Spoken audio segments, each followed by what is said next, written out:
Mr. Ackerson, you will respond first to the next question. What is your action plan for dealing with the changes to the federal tax code that expire at the end of 2010, especially the estate tax? Well, the estate tax is something that is very personal to many of us in this room, I'm sure, very personal to almost everybody with a family farm. I'll tell you my story because it was important to us. My father died in my first year in law school.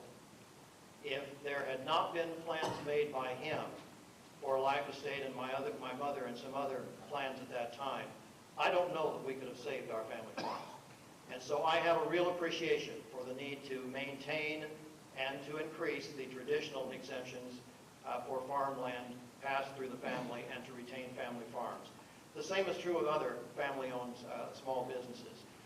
I think we must do that, and I will support that vigorously because I think that is essential. With respect to other tax policies, I think our middle-income people, our working people in this economy need to have reduced taxes, not higher taxes. But I also have committed myself to pay-as-you-go financing because as a fiscal conservative, which I am, I cannot tolerate increasing even more the burden on my children and my grandchildren, and Sharon and I now have an 18-month-old granddaughter. I don't want her to be the subject of taxation without representation. So we have to find some savings. And pay as you go, if there is a new cost to be imposed, if you're to reduce some taxes in some areas, you must find ways to offset that.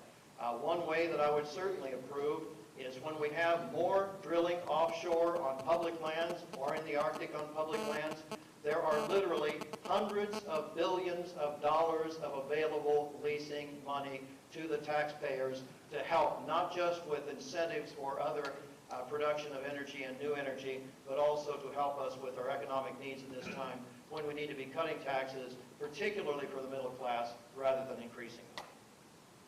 Mr. Booger, you have 2 minutes. The answer is he'll vote to repeal those tax cuts. You see, the estate tax, when it comes up, you don't get the choice. You don't get to say, well, I like this one, but I don't like that one. It comes in a tax reconciliation package. So you have to either vote for them all, or you vote yes on them. You can't go, I like this one or that one. The estate tax, I ran for Congress when I first ran 16 years ago. I never liked the estate tax. Matter of fact, Republicans dislike the estate tax so much, we put it in the contract with America. Because the then Democrat-controlled Congress forever, those four decades, would never even permit us to vote to repeal the estate tax. The government should foster an economic marketplace that's fair, that's open, and competitive. And you know what? It's where it's okay to dream big.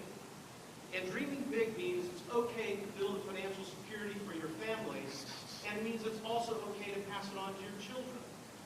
But you know what? Those in Washington that I do battle with them, have a different philosophy. There's a speech going to happen tonight by Barack Obama that has a completely different philosophy than I do. You see, they think it's okay to tax prosperity. And then they call it investments, whereby they take your money and do a redistribution of the wealth theory and to give it to others. I disagree with that. If you have worked that hard to build that financial security for your family, then you should have the ability to pass it on to your children. Not just farm, but also for small businesses. I think that is extraordinarily important, and it's also, to me, all-American.